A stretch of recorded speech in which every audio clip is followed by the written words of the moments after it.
개인 감사시로 분류가 됩니다. 개인적으로 감사하는 시인데요. 이 시편 91편을 보면 성경으로 보면 위에 표제어로 안식일의 찬송시 이렇게 되어 있습니다. 안식일의 찬송시.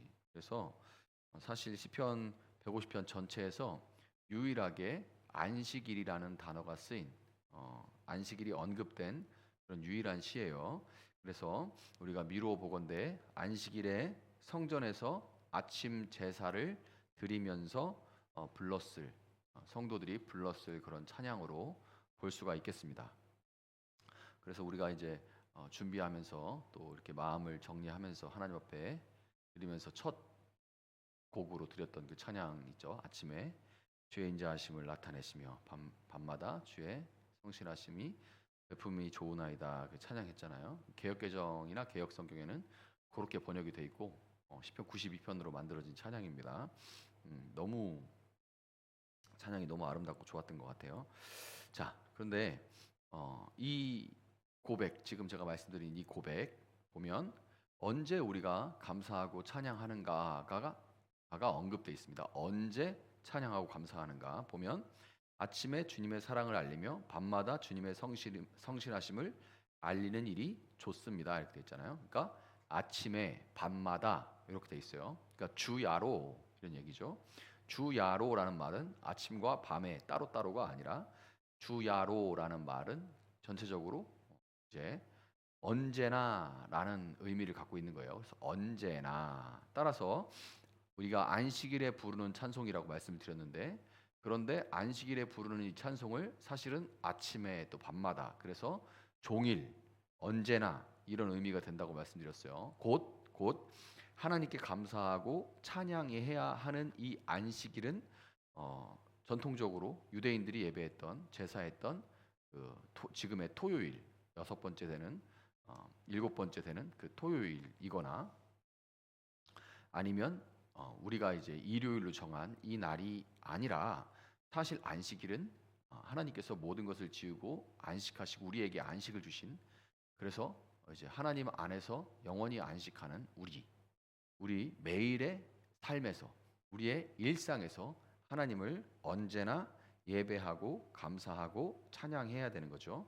또 이 시에는 어떻게 감사하고 찬양하는가에 대한 답도 있어요. 3절에 보면 10줄 현악기와 검은고를 타며 수금 가락에 맞추어서 노래하는 것이 좋습니다. 이렇게 돼 있죠.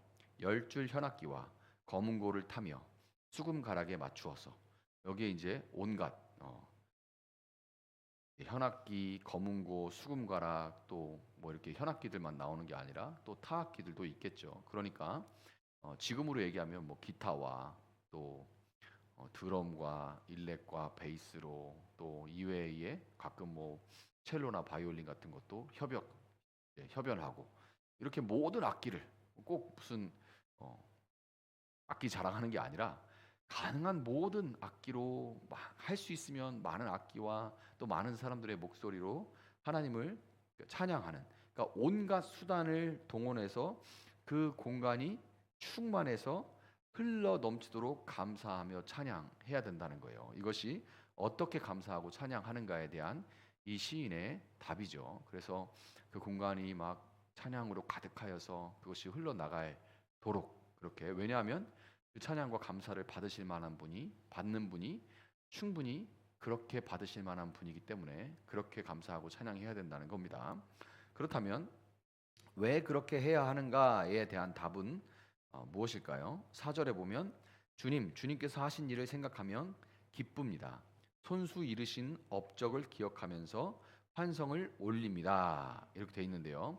4절의 앞부분에는 우리말의 왜냐하면에 해당하는 키라는 단어가 생략되어 있습니다. 그러니까 키라는 단어가 있는데 우리말 번역에는 시적으로 좀 맞지 않으니까 키를 뺐어요. 그냥 유대인들은 키 어쩌고저쩌고 이렇게 하면 쭉 연결되는데 우리는 그것을 네 글자로 왜냐하면 이렇게 바꿔야 되잖아요. 그러니까 이제 좀 시적으로 안 맞아서 생략이 돼 있는데 왜냐하면이라는 말이 있는 거예요.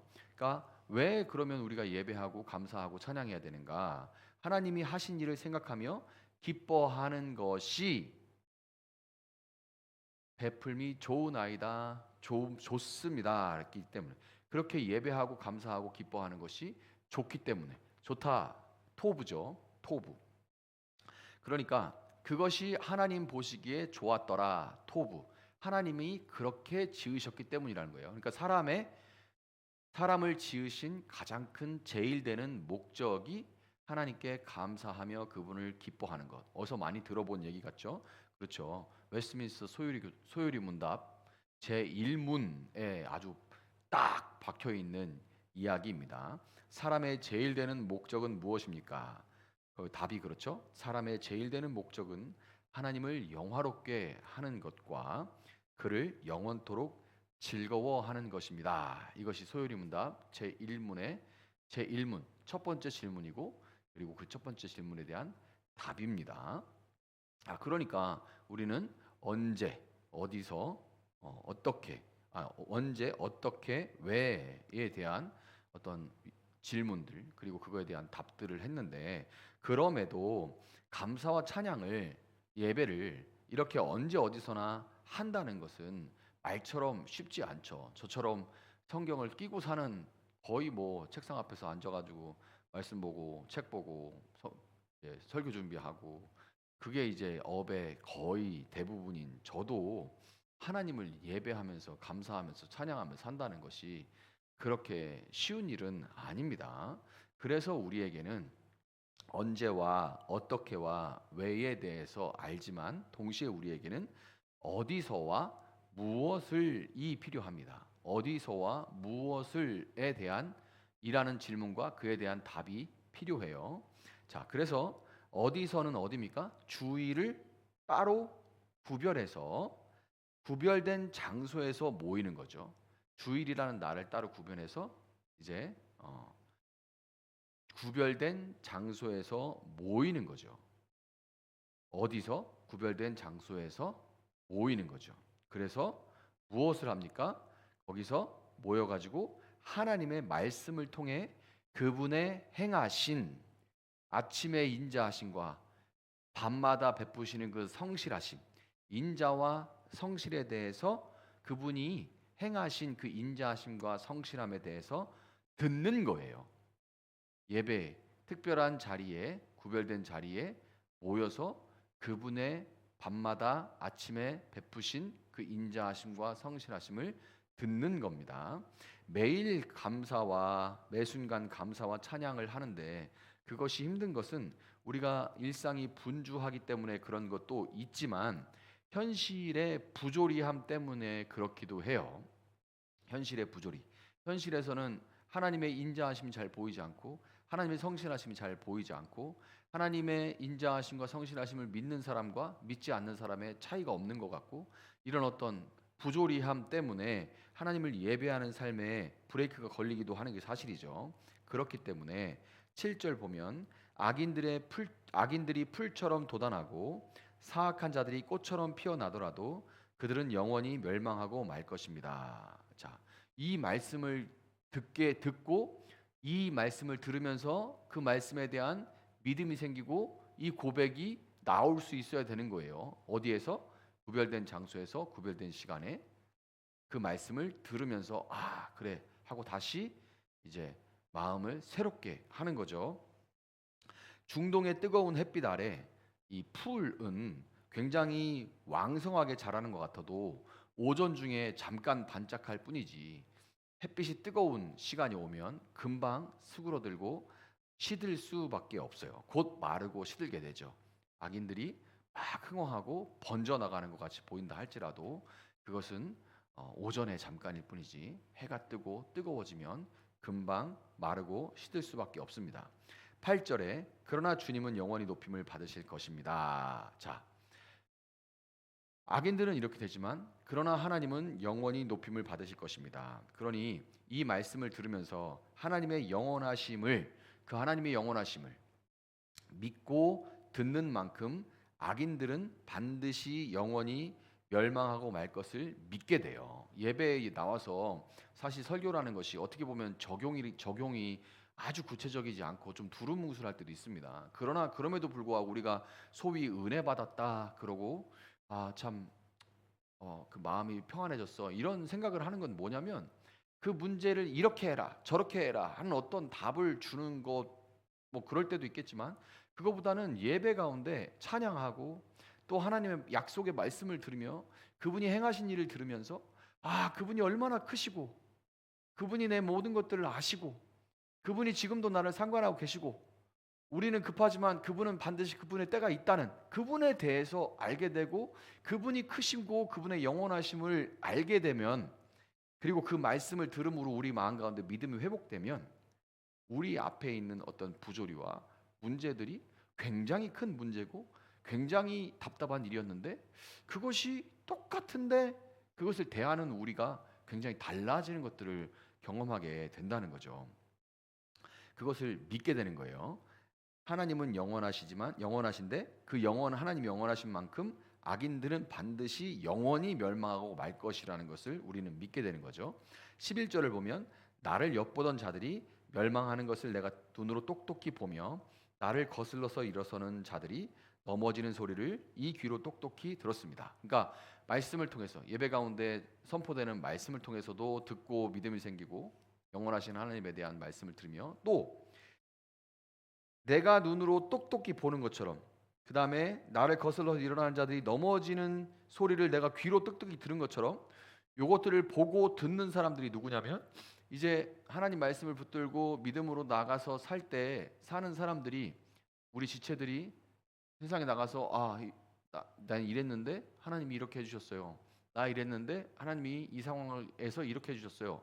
이런 얘기들을 내가 눈으로 보고 내가 귀로 듣는 것처럼 예배 가운데 모여, 예배는 이 말씀을 듣고 찬양하고 기도하지만 또 성도들 가운데 하나님을 중심으로 또 삶의 이야기들을 나누잖아요. 그러니 내가 다 예배 가운데 말씀을 듣고 또 성도들의 입술 가운데 고백되는 하나님에 대한 이야기들을 듣지 않아요. 그래서 그렇게 듣는 가운데 우리에게 믿음이 회복되는 거죠. 그리고 10절에 보면, 그러나 주님은 나를 들소처럼 강하게 만드시고 신선한 기름을 부어 새롭게 하셨습니다. 이 부분이 개역 개정으로 보면, 내 뿔을 들소의 뿔같이 높이셨으며, 이렇게 돼 있어요. 뿔은 힘을 나타내는 거고 곧 생명력이 회복되는 것을 의미합니다.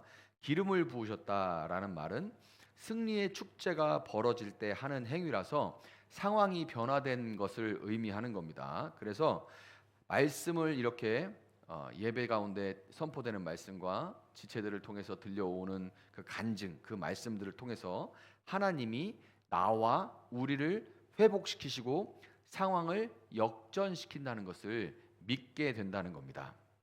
자, 12절부터 14절에는 의인은 종려나무처럼 우거지고 레바논의 백향목처럼 높이 치솟을 것이다. 주님의 집에 뿌리를 내렸으니 우리 하나님의 뜰에서 크게 번성할 것이다. 늙어서도 여전히 열매를 맺으며 진액이 넘치고 항상 푸르를 것이다. 이렇게 고백하죠. 자, 종려나무와 백향목은 생산성, 이 종려나무는 생산성 그리고 생명력을 상징하고, 백향목은 성전 짓는 나무입니다. 그래서 안정적이고 또 안정적이고 귀한, 그 귀함을 상징하는 나무가 바로 백향목이에요. 성전 건축 재료이기 때문에. 그래서 영원하신 언약의 하나님이 이 나를 구원하시는데, 나만 구원하시는 게 아니라 나를 통해서 내 가문을 함께, 나를 통해서 나와 연결되어 있는 사람들을 함께 구원하실, 너와 내 집이 구원을 얻을 것이다 라는 말씀처럼 나와 함께 내 가문을 함께 구원하실 것이라는 것을 우리가 믿게 돼요. 늙어서도 여전히 라는 말은 수령이 오래돼도, 나무라는 말과 함께 그 나무의 수령이 오래되어도 마치 올리브 나무가 수천 년 동안 열매를 맺듯이 반드시 나와 내 가문을 영원한 성전, 그 하나님의 나라의 재료로 삼으실 것을 믿게 되는 거죠. 그러니까 예배 가운데 말씀, 또 간증을 통한 말씀을 들음으로 우리가 하나님이 나를, 내 생명을 회복시키시고 또 기름을 부으셔서 상황을 변화시키시고, 그리고 나를 건지신 것처럼 나와 내가 사랑하는 사람들, 나와 나의 가문까지도 마치 이 종려나무와 백향목처럼 늙어서도 영원히 아주 수천 년을 열매를 맺는 이 나무들처럼 나와 내 가문을 영원히 하나님 나라의 재료로 삼으실 것이다 라는 것을 우리가 예배 가운데 듣고 믿게 되는 거예요. 그렇기 때문에 주일 예배에 특정 장소와 시간을 구별해서 모여서 하나님 말씀을 통해 하나님이 악인은 낮추시고 의인을 높이시는 것을 듣는 것은 15절에 그리하여 주님의 올곧으심을 나타낼 것이다. 주님은 나의 반석이시오 그에게는 불의가 없으시다라는 이 시인의 고백처럼 결국은 이렇게 고백을 하죠. 이 고백처럼 우리의 믿음의 초점을 다시 맞추고 매일매일의 예배가 매일매일이 안식일이 되어서 하나님을 예배하고 감사하고 찬양해야 되는데 이것이 가능하기 위해서는 주일 예배에 선포되는 하나님 말씀, 시간과 장소를 구분하여서 선포되는 하나님 말씀과 성도들 간에 하나님을 중심으로 한 그 교제를 통해서 우리의 믿음의 초점을 다시 맞추고 일상을 예배로 살아간다는 그 펌프질을 위한 마중물을 붓는 시간이 되는 거예요. 우리가 예전에 펌프를 보면 이렇게 그릇에다가 물 한 그릇 해가지고 넣으면 그러고서 이제 펌프질을 하면 물이 이제 많은 물들이 올라오는 것처럼 그 마중물 한 그릇이 있어야 되는 것처럼 주일 예배도 마중물을 붓는 시간입니다. 우리가 매일매일을 안식일로 하나님께서 우리에게 허락하신 안식일로 하나님이 다 행하시고 우리는 그것을 누린다는 믿음의 고백으로 하나님께 감사하고 찬양하는 그런 삶을 살아가는 안식일로 살아내기 위해서는 이 마중물을 붓고 다시 하나님께 초점을 맞추는 그 주일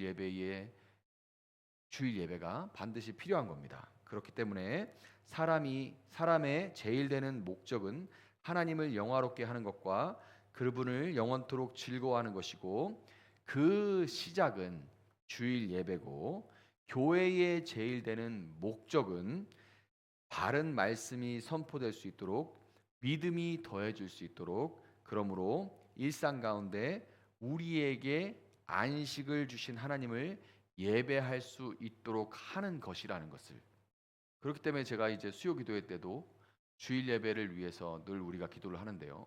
그것이 얼마나 중요한지를 알기 때문에 이 시인도 고백했던 것처럼 알기 때문에 우리가 주일 예배를 놓고 기도하는 것입니다. 주일 예배 한 번으로 그 사람의 일상 전체가 그 전에 나를 예배하고 세상을 예배하는 삶에서 주님을 예배하는 삶으로 바뀔 수 있고 그 인생이 달라질 수도 있고 또 하나님을 대적하던 자가 그 마음을 돌이켜 하나님 앞에 나올 수도 있는 놀라운 여전히 주일 예배 한 번은 모든 것을 바꿀 수 있는 그런 시간이라고 믿고 있기 때문에 교회의 제일 되는 목적은 뭐 이런저런 행사들 뭐 또 사회 활동 뭐 이런 것들 많이 있을 수 있겠지만 교회의 제일 되는 목적은 주일 예배에 바른 말씀이 선포되고 또 하나님을 중심으로 한 교제를 통해서 믿음이 더해질 수 있도록 그래서 매일을 안식일로 허락하신 하나님을 예배할 삶을 살아가도록 하는 것임을 믿으시고 오늘 말씀 붙들고 우리가 주일 예배를 위하여서 또 우리 성도들의 예배하는 마음을 위해서 우리가 함께 기도하며 나아갔으면 좋겠습니다.